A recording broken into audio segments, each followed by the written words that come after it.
સુરત મહાનગરપાલિકાના કોન્ટ્રાક્ટર પાસે 10 લાખની લાંચની માંગણીના કેસમાં નાસ્તા ફરતા આપના કોર્પોરેટરની એસીબીએ ધરપકડ કરી હતી।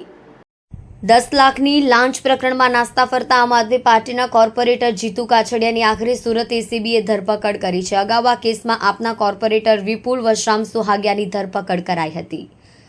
જો કે ઠોસ પુરાવા હોવા છતાં હજી સુધી મનપાના 2 અધિકારીઓ સામે કોઈ કાર્યવાહી હજી સુધી એસીપી દ્વારા કરાઈ નથી।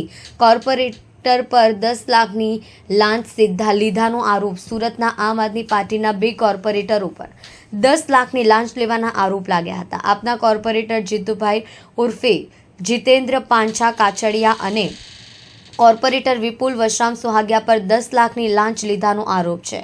સુરતમાં પે એન્ડ પાર્કના કોન્ટ્રાક્ટરે આપના 2 કોર્પોરેટર સામે એસીબીમાં ફરિયાદ દાખલ કરી છે।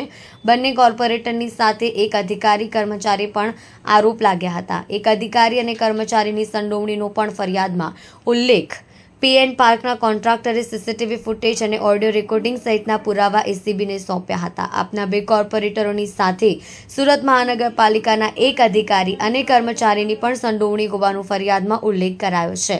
આ મામલે એસીબીના પીઆઈ કલ્પેશ ધડુક ફરિયાદી બન્યા હતા।